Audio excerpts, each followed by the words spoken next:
Well, I didn't know I was going to get called upon to share. But actually, it is, it's the thing that draws us to become a Christian in the first place.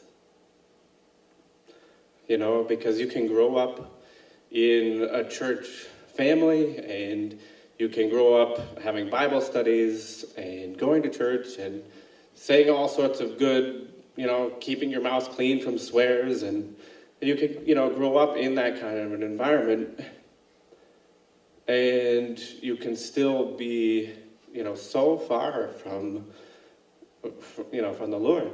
And you can know lots of things, and you can have a conscience that, is afraid of, going into the world, or, you're brought up to stay away from things that are wrong. But the reality is that it's that relationship with the Lord that's the radical change that happens.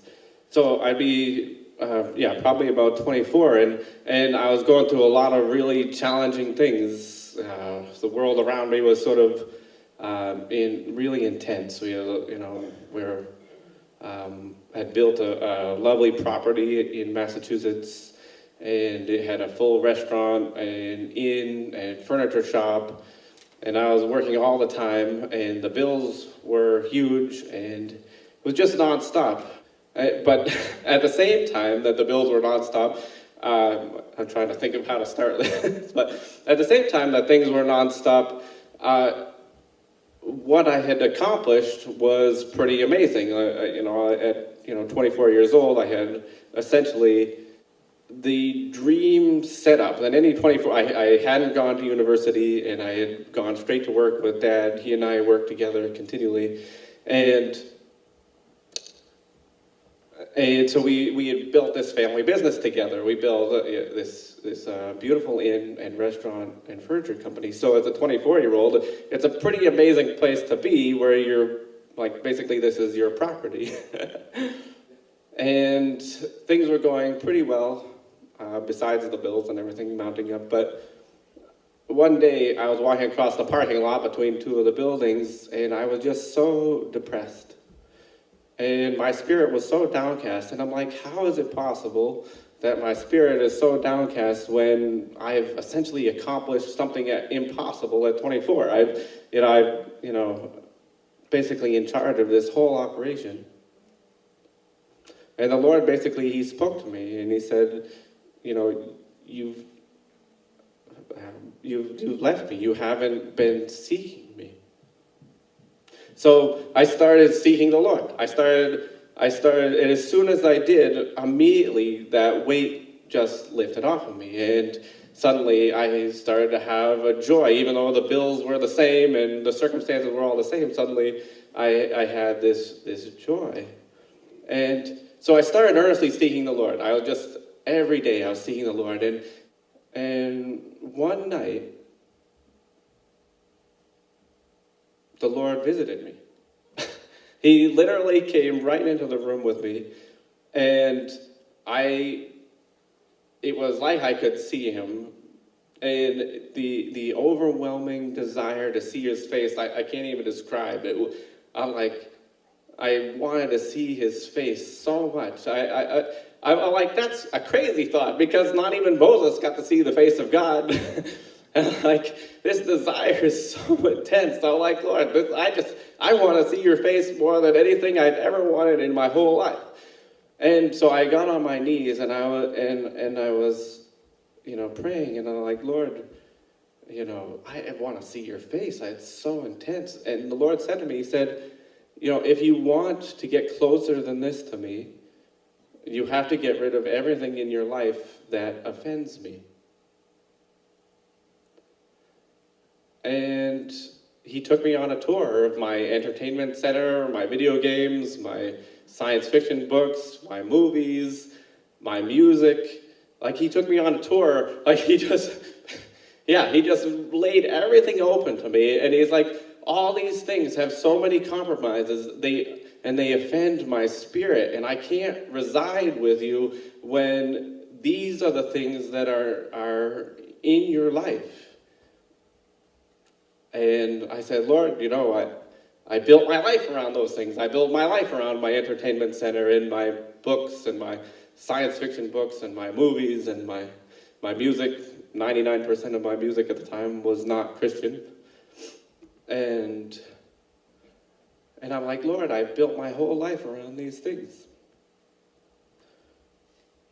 And I'm like, I don't know what to do. I'm like, the best I can do, right? I was on my knees before him, and I'm like, Lord, the best I can do is I want to get rid of these things. I'm like, I can't even honestly, in the honesty of my heart, say I want to get rid of these things. I just want to get rid of these things. And the next morning when I got up, I started thinking. I'm like, I think that these things are the best. They're so worth pursuing. And God says he has something better for me than all these things. I'm like, what is that better? Like, if I think these things are the best and I spend all my money on these things and I worked so hard to get all these things, and God is saying that there's something better than these things, what is that better? And, I took my book collection and I took my video games and all of them, and I took my music and I threw it out. I'm like,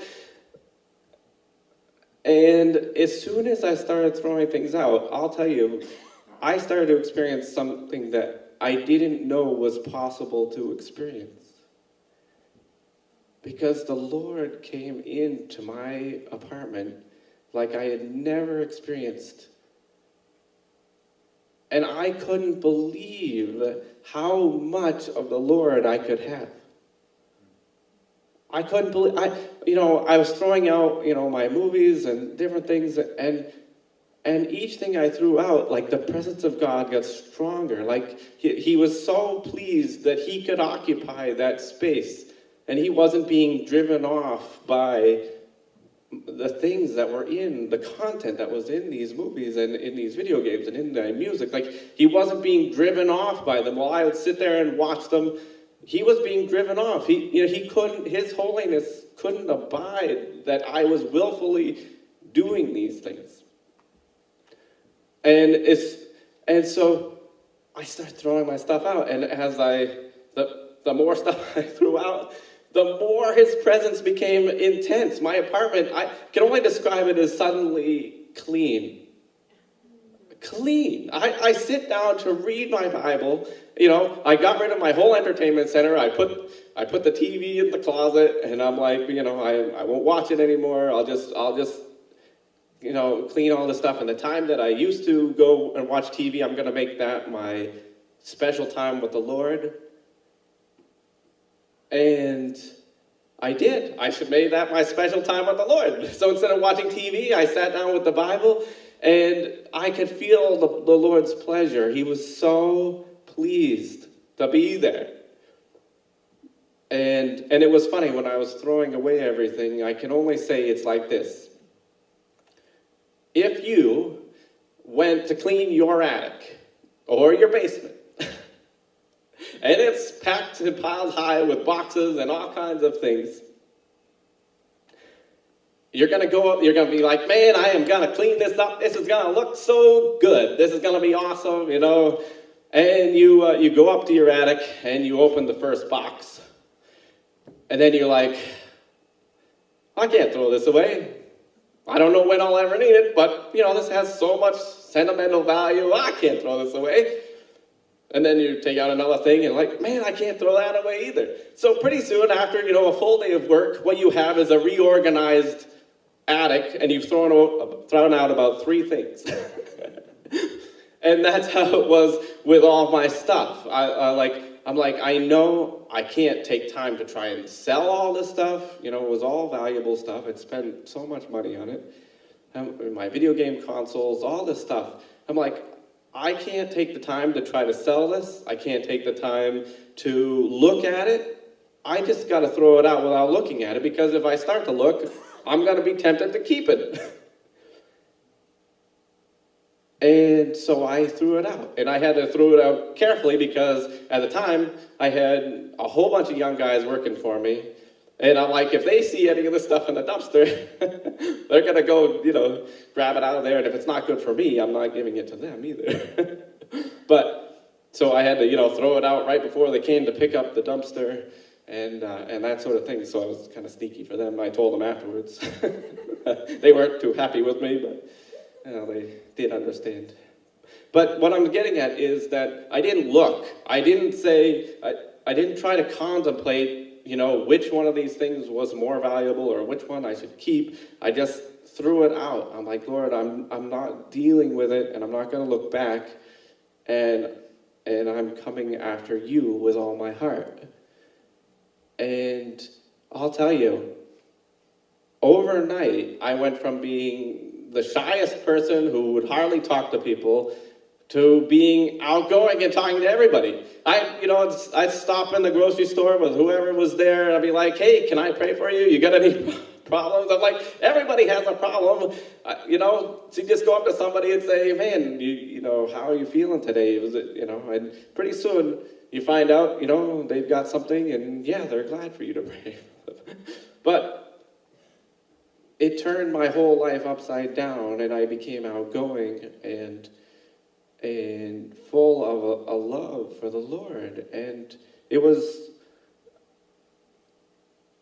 you can't have the joy of the Lord without taking the steps to get there. The Lord, when you get saved, when you're a Christian, you get saved, and that's your first step. But if you don't do anything with that Christianity, if you don't get up and say, okay, what's in my life that displeases God? What's in my life that's got to go? If you don't get up, then that joy that you had, that grace period that you had with the Lord, that just gets eaten away again. You're back down to, you're feeling miserable. You don't know why. You're in despair and depressed all the time. It just gets eroded so fast. That's because the Lord expects the next action, which is to make your life to conform to Him, to be like Him. Like when we get to heaven, the things that are so compromised that are in our lives, those things are not going to be there. The latest movie, blockbuster movie, it's full of every sin imaginable, every crime against God's love, every crime against His commandments. And when you get to heaven, it won't be there. And if you love those movies, you're not going to make it either, because you won't want to be there. Because all those things, the lust of the flesh and the macho pride and killing people, that's not going to be there. The gentleness of the Lord is going to be there, the holiness of the Lord, the joy of the Lord, the innocence of the Lord, those things are going to be there. And that's what God is after. He's after bringing us to Himself, to show us, to lead us to the place that heaven really is. And it's full of everything lovely. He's the master of all creativity. He designed the flowers, and He designed the water, and He designed the air, and He designed, like Dad talks about, little kittens running around and playing. And he's a master designer of every fun thing. And He has called us His sons and daughters, and He's raising us up to be there. And if we want Him, if we want more of Him, we have to let go of all the things that displease Him. And so when I threw out all my stuff, and I was just seeking the Lord and sharing Him with everybody, a friend of mine brought this poem, or this short little thing that was written by a guy who was martyred in Africa, and it was just titled "The Fellowship of the Unashamed."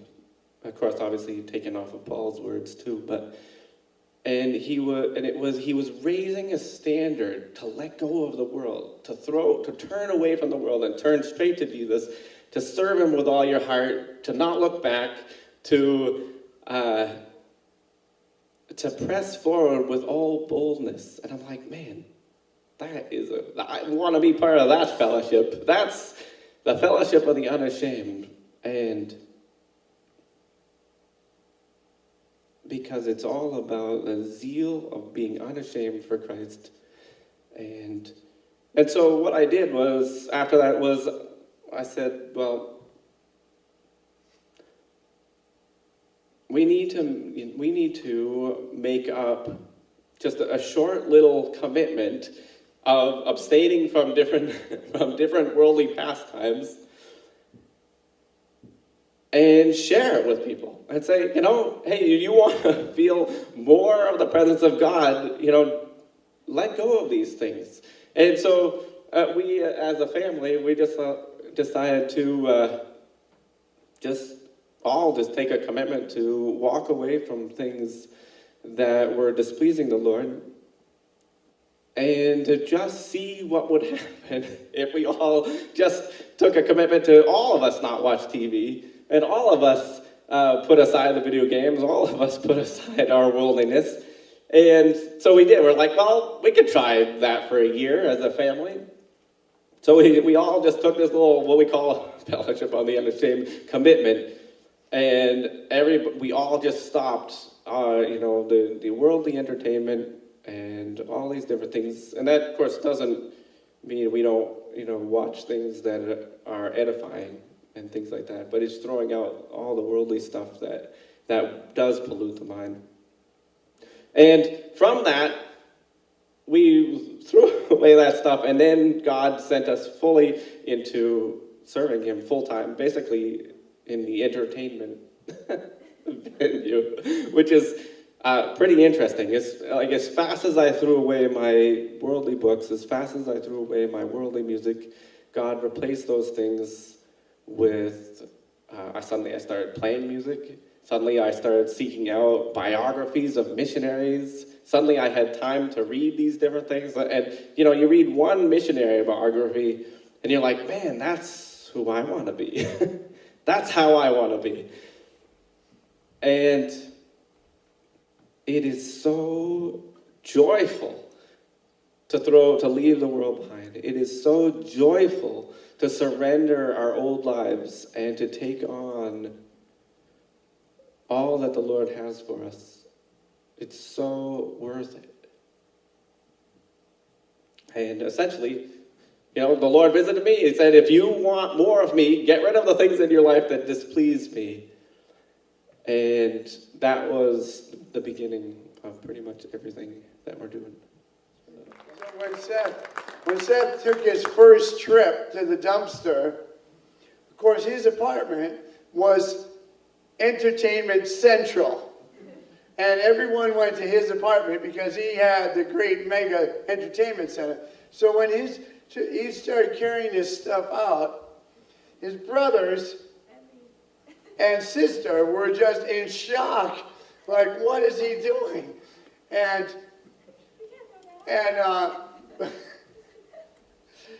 so it took a little getting used to. But after we saw his zeal to make Jesus number one in his life, then everybody followed suit. And after a little bit of adjustment, we began to experience the presence of God in our house in a way that was astounding. And we took this commitment, the Fellowship of the Unashamed commitment, for a year. And the first month, we thought we were going to die. And 2 months later, it was still bad, but we're surviving.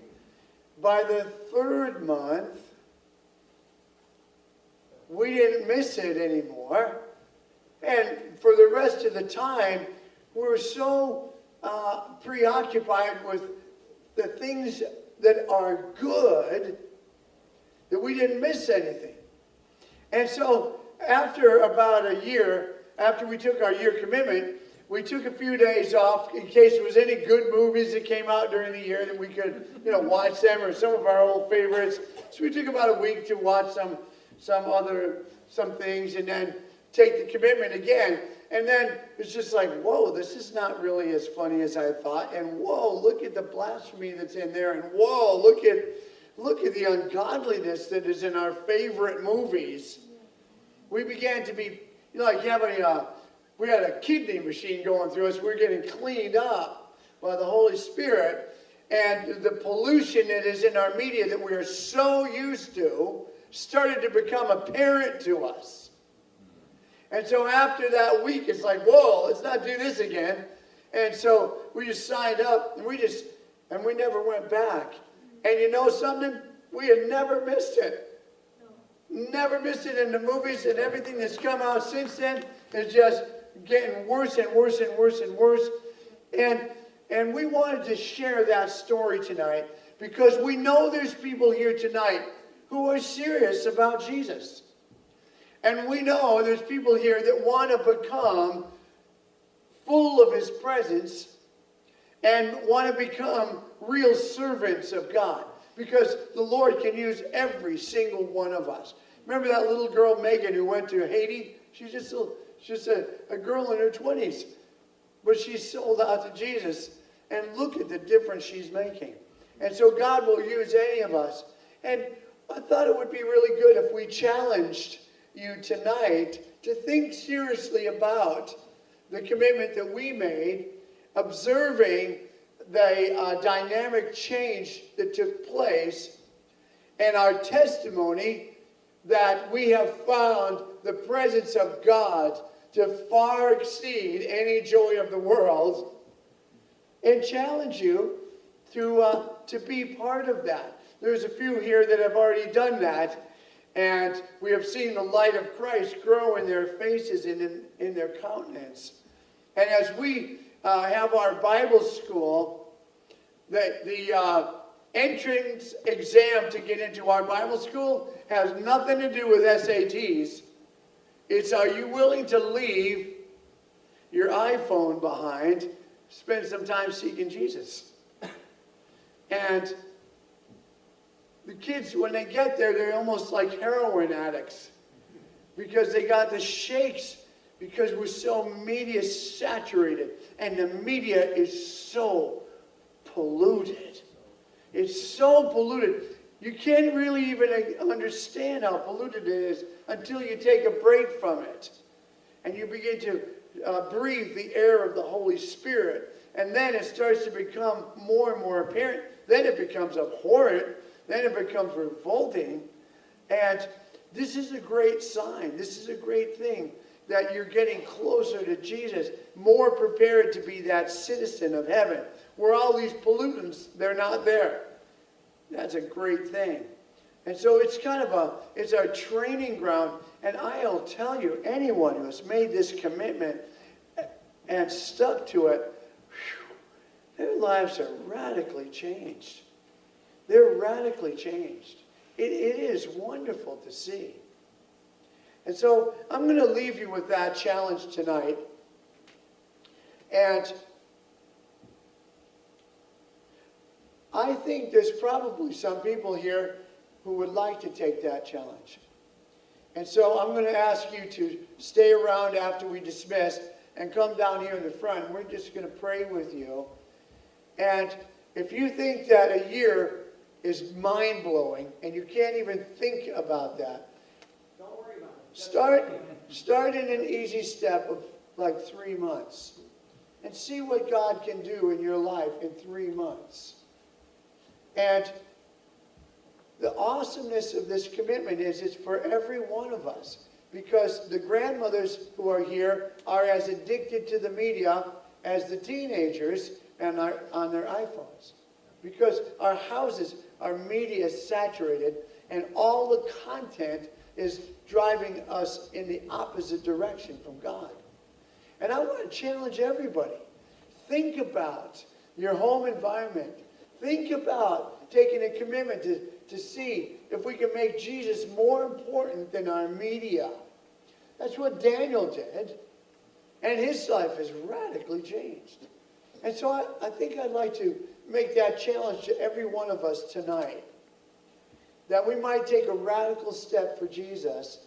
And as we set apart that time, as Seth said, he started setting aside that time for the Lord instead.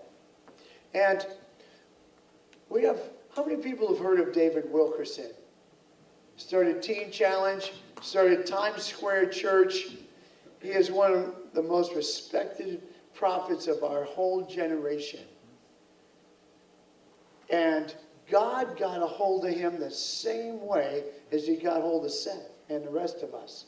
He was watching TV one night, and the Lord says, "You're defiling your spirit. Give that time to me and spend that time seeking me instead." And this was back in the 50s, by the way. 60s. The TV has gotten way worse since then. Yeah. And his whole ministry was birthed out of that one death to self. Instead of pleasing himself, he spent that time seeking God. And we are really, really, really ordinary people. But we have an extraordinary God, and we set apart time to seek him. And all of us here, we're all the same. We're all the same. We can all be like David Wilkerson. We can all actually move mountains by the power of God if we will press into Christ. And so I'd like to challenge us. In fact,